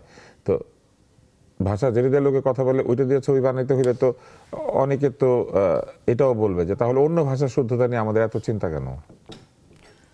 না ভাই, মানে আমি জানি না এটা নিয়ে কোথায় এত বেশি চিন্তা হয়েছে বা কথা হয়েছে না, হয়তো এটা নিয়ে প্রচুর কথা। আপনি দেখবেন যে অধিকাংশ মানুষের কাছে এটা একদমই কনসার্ন না ভাই। এটা হয়তো আমাদের সোশ্যাল মিডিয়া, আমাদের টাইমলাইনে কিছু মানুষজন এটা নিয়ে কথাবার্তা বলে, কিন্তু আসলে কি আমরা আমাদের টাইমলাইনটাকে যেন পুরো বাংলাদেশ মনে না করি। যেমন খোদা হাফেজ বললে অনেকে এগুলা নিয়ে, মানে এগুলো খুবই, এগুলা সাধারণ মানুষের কাছে বা অধিকাংশ মানুষের কাছে ধরেন এগুলো কোনো ম্যাটারই করে না তাদের জায়গায় আবেগ অনুভূতি বহিঃপ্রকাশটা দেখেন অঞ্চল ভেদে এই একই শব্দটা পরিবর্তন হয়ে যায় না। উত্তরাঞ্চলে যে শব্দটা, সিলেট অঞ্চলে কিন্তু ওই শব্দটা না। রোজার ক্ষেত্রে মনে করেন সাপোজ, বা অন্য যে কোনো একটা গতানুগতিক শব্দ, চলছি ফিরছি খাচ্ছি, এই শব্দগুলো, কিংবা চিটাগাংয়ে গিয়ে আরেকটা পরিবর্তন হয়ে যায়, ময়মনসিংহে গিয়ে আরেকটা হয়। সো এই আঞ্চলিক এই ভাষা বা যে আর যেখানে যেটা সহজবোধ্য, ওইটা আমরা মনে করি কি আমাদের এখন সোশ্যাল মিডিয়াটাকে আমরা মনে করি এটাই বাংলাদেশ, এটাই বিশ্ব। আমার টাইমলাইন মনে করেন 20 জন মানুষ এটা নিয়ে একটু শুরু করে দিচ্ছে কামড়ি, আমরা মনে করি এটাই মনে হয় পুরো বাংলাদেশে চলছে। কিন্তু অধিকাংশ মানুষের কাছে এগুলো তো ইম্পর্টেন্ট না, বরং মানুষের কাছে যে যেটা যার কাছে সহজবোধ্য, যেটা দিয়ে আবেগ অনুভূতি এগুলো বহিঃপ্রকাশ করা যায়, তারা তাদের জায়গায় আমার মনে হয় সহজভাবে ওইটাকে অ্যাকসেপ্ট করে। এবার আমরা একটু অন্য প্রসঙ্গে যাই। হ্যাঁ প্লিজ। আমরা অনেকক্ষণ থেকে চেষ্টা করছিলাম, আমাদের মহামান্য রাষ্ট্রপতিকে সাক্ষাৎকার দিয়েছেন, তিনি একটি পত্রিকাতে বলেছেন, কিছু কিছু বিষয়ে তিনি বেশ উষ্মা প্রকাশ করেছেন। তার মধ্যে একটি হচ্ছে তিনি বলেছেন যে তাকে বিগত অন্তর্বর্তী সরকার পদে পদে অসম্মান করেছে এবং তিনি কিছু অসম্মানের উদাহরণও দিয়েছেন। আপনার কি মনে হয়, আপনি কি সাক্ষাৎকারটা পড়েছেন? পড়েছি। হ্যাঁ, তাহলে আপনি কি বলবেন এই বিষয়ে? আসলে কি তাকে পদে পদে অসম্মান করা হয়েছিল? রাষ্ট্রপতি তো একটা পদ, আসলে ব্যক্তি এক জিনিস আর পদটা আরেক জিনিস। পদ কিন্তু সাংবিধানিকভাবে কিছু সম্মান প্রত্যাশা করে। যখন অধ্যাদেশ জারি করাতে হয়েছে, আদেশ জারি করাতে হয়েছে, তাকে কিন্তু দিয়ে আদেশ জারি করানো হয়েছে, কিন্তু তখন তার এই সাংবিধানিক পদকে সম্মান করা হয়েছে।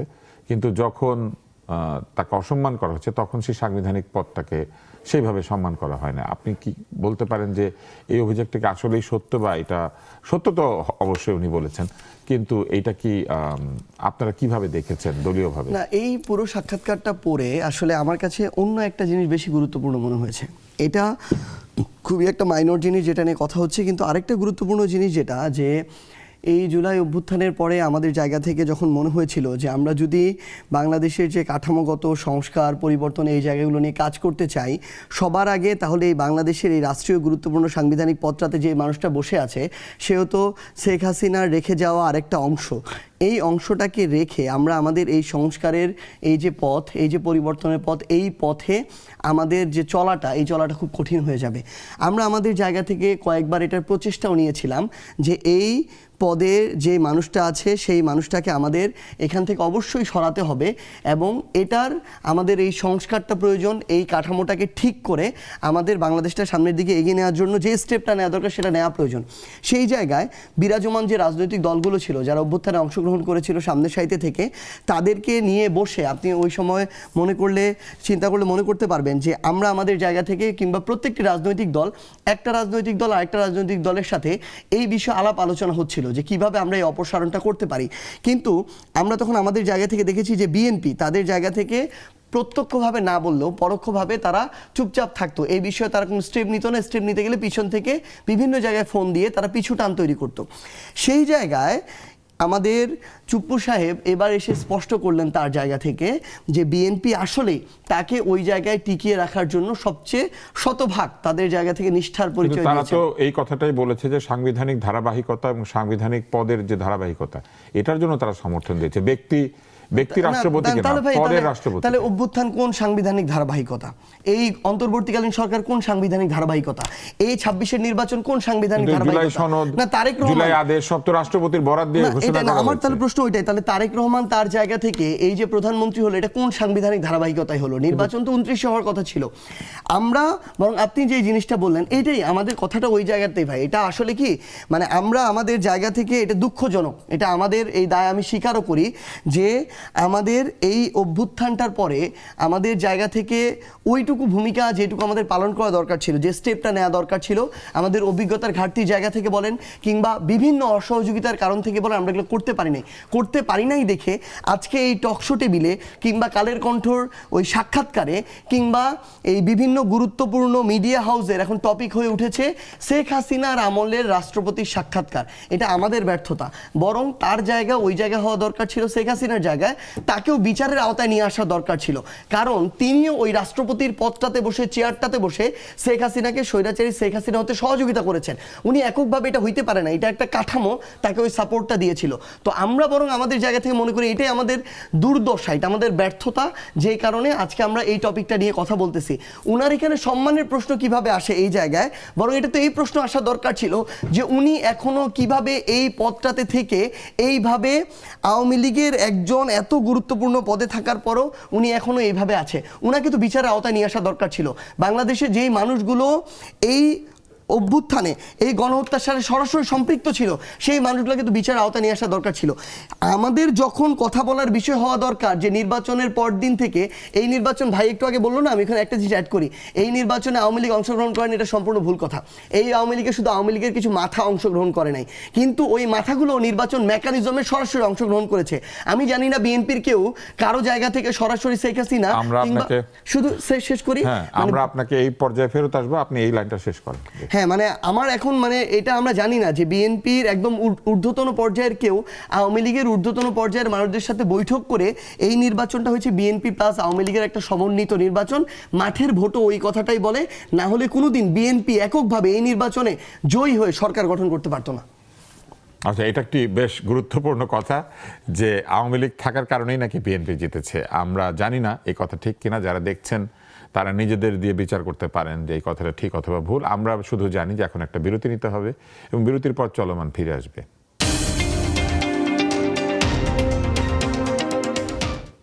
বিরতির পর ফিরে এসেছি। আমরা প্রথমে সার্জিস আলমের কাছে যাব। সার্জিস, আমরা শুনেছি যে আপনি যখন আপনার এলাকাতে জনসংযোগ করেছেন তখন বিতর্ক আপনার সঙ্গে ছিল।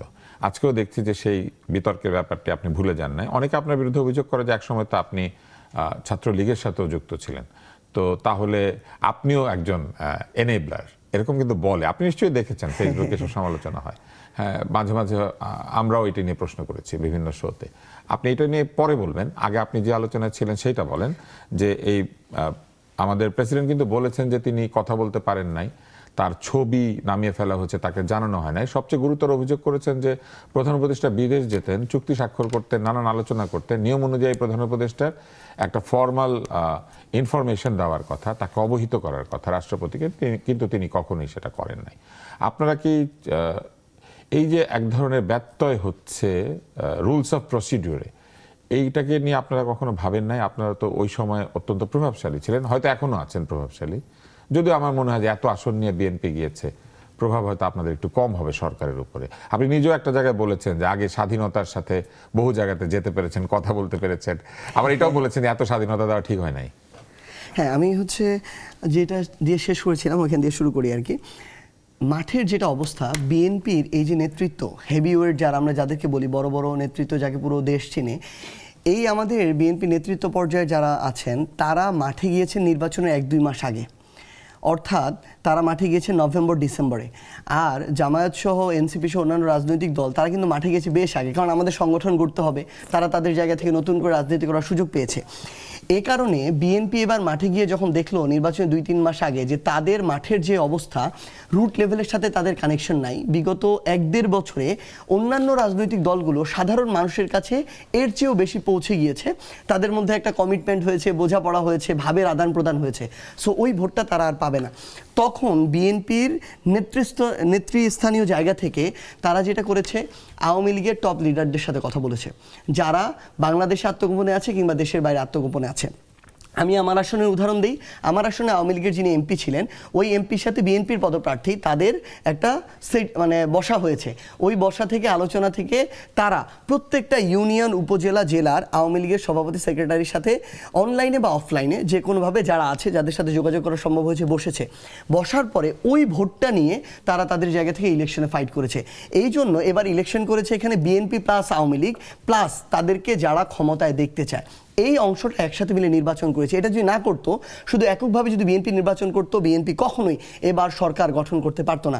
আপনি দেখবেন, ভাই যেটা বললো, ভাইয়ের কথা ধরে বলি যে এটা ট্রু, আমাদের এই জোট বিভিন্ন কিছু রিজিয়ন ভিত্তিক তাদের আমরা আসনগুলো দেখতে পাচ্ছি, কিন্তু বাকি আসনগুলোতে এমন কোথাও হয়েছে বাংলাদেশের যেখানে যে 11 দলীয় জোট ভোট পেয়েছে 1 ভাগ আর বিএনপি পেয়েছে 3 ভাগ? কোথাও হয় নাই। আপনি দেখেন তারেক রহমানের আসনে বিএনপির সাথে 11 দলীয় জোটের প্রার্থীর ভোটের পার্থক্য মাত্র 3-4 হাজার। এরকম প্রত্যেকটা জায়গায় আপনি দেখবেন ভোটের পার্থক্য এই 2000, 3000, 5000, 10,000। এই পার্থক্যের কারণে টোটাল ভোটে যখন আপনি দেখবেন ওই বিএনপির ভোট এবং আওয়ামী লীগের ভোট এবং এইদিকে যদি 11 দলের জোটের ভোট দেখেন, ভোটের পার্থক্য সর্বোচ্চ 5 থেকে 10%। অর্থাৎ এই যে পার্থক্যটা যেটা আছে, যেটা আওয়ামী লীগ সহ করেছে, ভাই যেটা বললো যে আওয়ামী লীগের অংশগ্রহণ করার কথা ছিল, আমরা তো আমাদের জায়গা থেকে এটা হতে দিতাম না। যদি করতো, এই জায়গায় আপনি একদম নির্দ্বিধায় থাকতে পারতেন যে আওয়ামী লীগ বলেন কিংবা বিএনপি বলেন, সেটাকে ওভারটেক করে ভোট যদি 2 ভাগ হয়ে যেত, 11 দলীয় জোট এবার সরকার গঠন করতো। তো এটা তাদের জন্য একদিক থেকে মন্দের ভালো হয়েছে। এটা যে করেছে, আমার এটা যে কথার কথা না, আমি প্রমাণটা দিই। 12 তারিখে নির্বাচন হয়েছে, 13 তারিখে প্রথম পঞ্চগড় জেলায়, আমার জেলায় উপজেলা বিএনপি সভাপতি দাঁড়িয়ে থেকে আওয়ামী লীগের অফিস খুলে দিয়েছে। এরপর আপনি দেখেছেন ঠাকুরগাঁ, দিনাজপুর থেকে শুরু করে বাংলাদেশের অন্তত 50টা জায়গায় আওয়ামী লীগের এই অফিসগুলো খোলা হয়েছে। আওয়ামী লীগের অফিসগুলো কি তাদের নিজস্ব? আওয়ামী লীগ তাদের জমি মালিক তারা বা এটা হতে মানে এটা বড় ইস্যু না, বড় ইস্যুটা হচ্ছে এই অফিসগুলো খোলা হয়েছে বিএনপি নেতাকর্মীরা উপস্থিত থেকে। এবং আরেকটা মজার ঘটনা ঘটেছে, বিএনপির একটা অংশ এটা খুলতে সহযোগিতা করেছে, মাঠ পর্যায়ে যারা নেতাকর্মী ছিল, ছাত্রদল, যুবদল, বিএনপির, তারা আবার রাতে এসে ওই তালা ভেঙে দিয়েছে কিংবা নতুন তালা লাগিয়ে দিয়েছে কিংবা ওইখানে আবার ভাঙচুর করেছে। কারণটা কি? কারণ হচ্ছে এই উপরের লেভেলের বিএনপির যে নেতারা ছিল তারা আওয়ামী লীগের সাথে নেগোসিয়েশন করে বিগত 16 বছরেও ভালো থেকেছে, তারা ব্যবসা করেছে, তারাও তাদের জায়গা থেকে সুবিধা ভোগ করেছে, তাদের গাড়িতে শুধু পতাকাটা ছিল না। কিন্তু মাঠ পর্যায়ের বিএনপির যে নেতাকর্মীরা তারা ওই জুলুমের শিকার হয়েছে, তারা হয়রানির শিকার হয়েছে, তারা নিপীড়িত হয়েছে, হামলা শিকার হয়েছে, তারা জেল আপনাদেরকে খেটেছে। ভোট না দিয়ে নিজের দল বিএনপিকে ভোট দিল এটাই কেন? মানে সত্যি কথা বলতে মাঠ পর্যায়ে এরকম অসংখ্য মানুষ আছে যারা শুধুমাত্র এখনো যখন ভোটটা দিতে যায় যারা ওই বেগম জিয়াকে দেখে, তারা জিয়াউর রহমানকে দেখে, তারা ধানের শীষকে দেখে, তারা বর্তমান দলের কি অবস্থা বিএনপি কর্ম তো জেনজিরা আছে না, না ওইটাই বলো। তো তারা তাহলে এরকম তাহলে যদি দুষ্ট নেতাদেরকে ভোট তাহলে দিল? যদি এটাই থাকতো, মানে আমি ওইটাই বলতেছি, যদি এটাই থাকতো আমি তো আপনাকে নির্দ্বিধায় বলতে পারি, যদি এরকমই হইতো তাহলে বিএনপির ভোট যত পার্সেন্ট ছিল, এইদিকে 11 দলীয় জোটের ভোট যত পার্সেন্ট ছিল, 11 দলীয় ভোটের সমান ভোট হইতো গণভোটের হ্যাঁ ভোটের পরিমাণ। কিন্তু আপনি দেখবেন 11 দলীয় জোটের ভোটের ডাবল হচ্ছে গণভোটের পরিমাণ। গণভোট যদি এখানে প্রায় 70% হয়, বিএনপি এবার 70% ভোট পেয়েছে, পায় নাই। তার মানে এই বিএনপিতে অসংখ্য মানুষ আছে, অসংখ্য জেনজি আছে যারা তাদের জায়গা থেকে হয়তো ধানের শীষ দেখে তারেক রহমানের উপরে নতুন একটা আশা নিয়ে এই ভোটটা ধানের শীষে দিয়েছে। কিন্তু তারাও সংস্কার চায়, তারাও পরিবর্তন চায়, তারাও এই বাংলাদেশের এই সাংবিধানিক যে মানে কালচার, পুরনো যে ধারাগুলো যেগুলো উপড়ে ফেলে তারা নতুন করে বাংলাদেশটাকে চলতে দেখতে চায়। এই জন্য তারা দুই গণভোটে জায়গায় হ্যাঁ ভোট হ্যাঁ দিল, দিয়েছে। তারেক রহমানকেও হ্যাঁ দিল, গণভোটে হ্যাঁ দিল, তাহলে না দিল কারা? কিন্তু আপনি তাহলে এইখানে পার্সেন্টেজটা দেখেন, গণভোটে যে হ্যাঁ দিয়েছে, এই গণভোটে হ্যাঁ তারেক রহমানের হায়ের প্রায় ডাবল, 1.5 গুণেরও বেশি। তার মানে তারা তারেক রহমানকে হ্যাঁ দিয়েছে ক্ষমতার জায়গায়, তারাও তারেক রহমানকে দেখতে চায়, সেই মানুষটা এতদিন পরে এসেছে। কিন্তু তারা তাদের জায়গা থেকে আবার তারেক রহমানকে এটাও বলছে যে আপনাকে আমি যত পার্সেন্ট দেখতে চাই তার চেয়ে বেশি পার্সেন্ট আমরা এই রায় দিচ্ছি, আমরা আমাদের জায়গা থেকে এই পরিবর্তনটা চাই, নাগুলি এই কারা সংস্কারটাতে। অবশ্যই এখানে আওয়ামী লীগের অনেকে না দিয়েছে, আমি আমার জায়গা থেকে এটুকু বলতে পারি যে ধর্মভিত্তিকভাবে এখানে না কেন্দ্রিক ভোট এসেছে, যারা তাদের জায়গা থেকে। তাহলে আওয়ামী লীগের যারা, আপনার অভিযোগ অনুযায়ী আওয়ামী লীগের যারা না ভোট দিয়েছে তারা আবার তারেক রহমানকে হ্যাঁ ভোট দিয়েছে? তারেক রহমানকে হ্যাঁ ভোট দিয়েছে এরকম না তো, আওয়ামী লীগের যারা মানে না ভোট বিএনপিকে দিয়েছে দিয়েছে, তারা বিএনপিকে বিএনপিকে ভোট ধানের দিয়েছে, শীষে ভোট ওইটাই তো দিয়েছে। তারেক হ্যাঁ, রহমানকে ভোট দেওয়া। কারণ একটা হচ্ছে গণভোটের ভোট দেওয়া, আরেকটা হচ্ছে ধানের শীষে ভোট ধানের দেওয়া। শীষে আপনি ভোট বলতে চাইছেন যারা আওয়ামী লীগের হয়ে গণভোটে না দিয়েছে তারা আবার ধানের শীষে ভোট দিয়েছে? হ্যাঁ, এরকম অনেক আছে, এই সংখ্যাটা অনেক। মানে আমার জায়গা থেকে আমি যতটুকু দেখেছি মাঠ পর্যায়ে, আমি আমার অভিজ্ঞতাটুকু বলছি, বিএনপির যে তাহলে ভোট, ভোট আরো বাড়ার কথা ছিল না? না ভোট কেন বাড়বে আরো? মানে বিএনপির যে ভোট, মনে করেন এখানে সাপোজ 40% হচ্ছে 11 দলের ভোট আর 50% হচ্ছে বিএনপির এই জায়গা থেকে ভোট। বিএনপির ওই যে 50% ভোট থেকে তারা বিএনপিকে ভোট দিয়েছে, ওইখান থেকে আবার 20% এসে হাতে ভোট দিয়েছে। তাহলে হ্যাঁ ভোট হয়েছে ওই ধরেন 40 সাথে আরো 20 বা 25 যোগ হয়ে 65-70%, আর না ভোট হয়েছে বাকি 20-25%। নাওয়ালারাও তো ধানের শীষেই দিল। হ্যাঁ, না হলে অনেকে ধানের শীষে তাহলে দিয়েছে। ধানের শীষের ভোট অনেক বেড়ে যাওয়ার কথা ছিল না? ধানের শীষে কেন ভোট বাড়বে? মানে ধানের শীষের ভোটটা দুই ভাগ হয়েছে, হ্যাঁ না মিলে তো ধানের শীষে সবাই যায় নাই।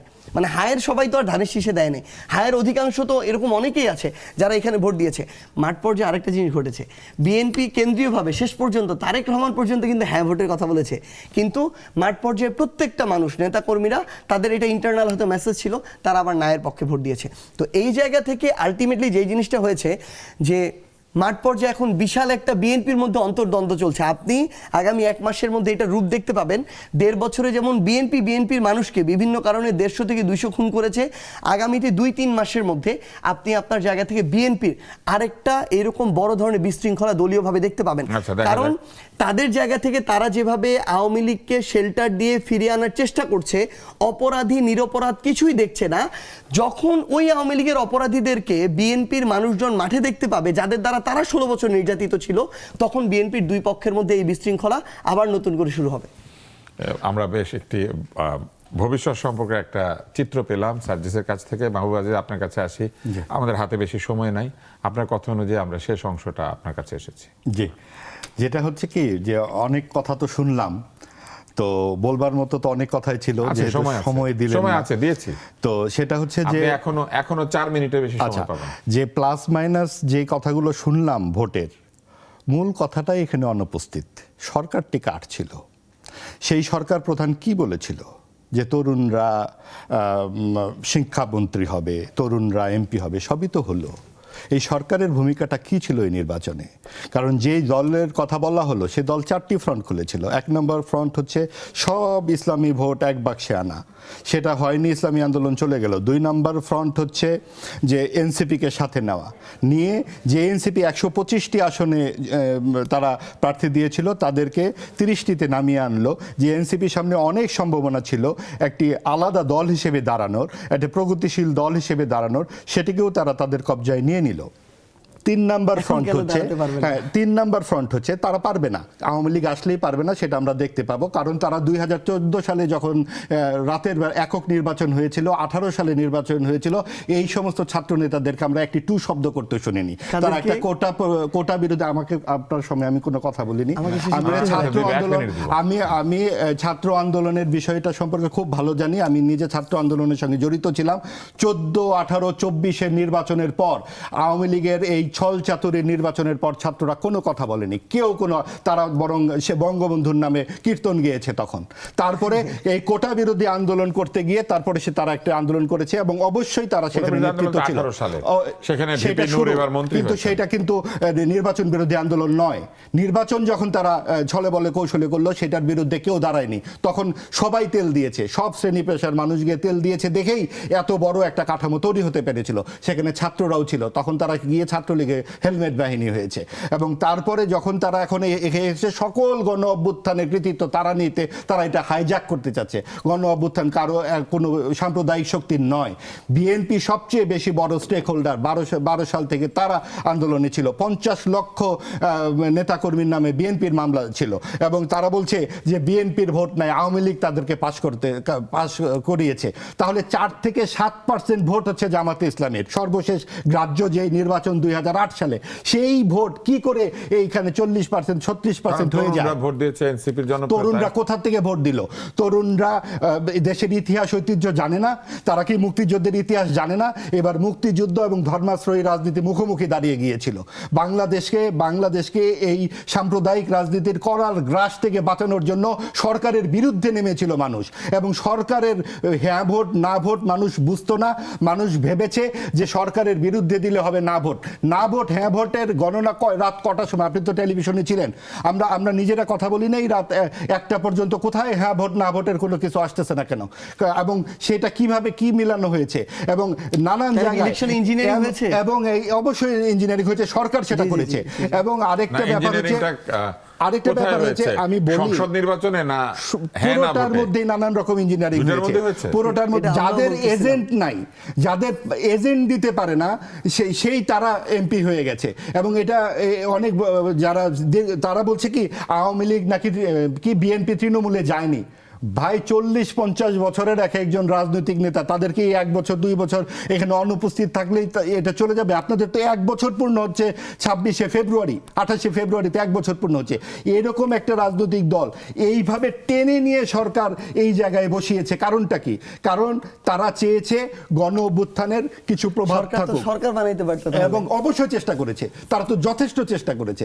তারা নিউ ইয়র্কে নিয়ে গেছে, তারা যখন জাদুঘর বানালো গণভবনে, নিউ ইয়র্কে যাকে নিয়েছিল অর্ধেক তো নাই। হ্যাঁ, অর্ধেক নাই, কারণ তারা গিয়েছে জামাতের সঙ্গে। পুরো তাদের যে মূল ফোর্স নারী শক্তিই তো সেখান থেকে চলে গেছে। এবং এনসিপির প্রধান নারী নেত্রী যারা ছিল তাদেরকে এখন আমরা দেখছি না, এটা অত্যন্ত দুর্ভাগ্যজনক। আমরা তো এনসিপির বিপক্ষে কোনো কথা বলতে চাচ্ছি না। এনসিপি হচ্ছে আমাদের প্রগতিশীল রাজনীতির ভবিষ্যৎ, আমরা এটা ভেবেছি। কিন্তু তারা যখন জামাতকে সহি করে দিতে চায়, এই জামাতের মতো মুনাফেকের সঙ্গে যায়, তখন আমাদের প্রশ্ন ওঠে জামাতের পক্ষে আপনারা বলতে পারেন আওয়ামী লীগ কি দোষ করলো? আপনি যখন এক হত্যাকারীর পক্ষে এত কথা বলছেন, আরেক হত্যাকারীকে নিয়ে তাহলে আপনারা অন্তর্ভুক্তিমূলক সমাধি তৈরি করুন। এবং এই জায়গাতে আমরা যেটা দেখতে পাচ্ছি যে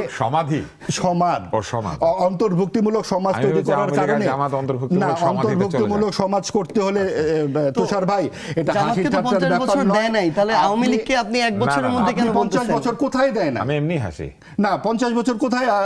এটা কি বলতেছেন? মানে 91 এর আগে তো দেন নাই অন্তত। কেন আপনি কি বলতেছেন? 7 77 সালে জিয়াউর রহমান সেই সকল তাহলে জিয়াউর রহমান এটা কেন করছিল, বিএনপি কেন করলো? আমি তো জিয়াউর রহমানকে ডিফেন্ড করতে আসি নাই ভাই। বিএনপি করবে দেখে আপনারা করবেন নাকি? আপনারা বিএনপি যেই ভুল করেছে, আওয়ামী লীগ যেই ভুল করেছে, জামাত যেই ভুল করেছে, বামরা যেই ভুল করেছে, সেখান থেকে উঠে আসা নতুন বন্দোবস্তের দল। আমরা শুনলাম যে ভারতীয় আধিপত্যবাদ এবং নতুন রাজনৈতিক বন্দোবস্তের কথা। আমরা এনসিপির কাছ থেকে কি নতুন বন্দোবস্ত পেলাম? আমরা পেলাম যে জামাতের সঙ্গে বসে যাওয়া, আমরা পেলাম নারী বিদ্বেষী একটি দলের সাথে বসে, যেই 16 জুলাই তুমি কে আমি কে, রাজাকার রাজাকার, কে বলেছে স্বৈরাচার স্বৈরাচার স্লোগান, সেই দুটো লাইন খসে গেল। এখন আমরা আর কে বলেছে স্বৈরাচার স্বৈরাচার শুনি না। আমরা শুনি যে দলের শীর্ষ আসনে নারী যেতে পারবে না। এটা আপনারা মানেন কি? এখানে আমরা শেষ করি, আমরা এবার একদম শেষে আসলে আসলে ব্যাপারটা কি আমার কাছে মনে হয়েছে ভাইয়ের মধ্যে একটা ইন্টারনাল জামাত বিদ্বেষী অবস্থান আছে, এই জন্য উনি ফেয়ার জায়গা থেকে ভাবতে পারতেছেন না। উনার ব্যক্তিগত চিন্তাটা উনার ব্যক্তিগত চিন্তাটা উনি একটা দলের উপরে চাপাই দিতে পারেন না। উনার ব্যক্তিগত চিন্তাটা আরেকটা দলের উপরে চাপাই দিতে পারেন না। জামায়াত কি মনে করে না মনে করে, এটা এনসিপির কাছে কোনো ব্যাপার না, তার দলীয় অবস্থান। কিন্তু এটা এনসিপির জায়গা থেকে না ভাই, প্লিজ, এটা এনসিপির জায়গা থেকে এনসিপির দলীয় অবস্থান। এনসিপির মনে হয়েছে নির্বাচনী জোটে তার যাওয়া প্রয়োজন।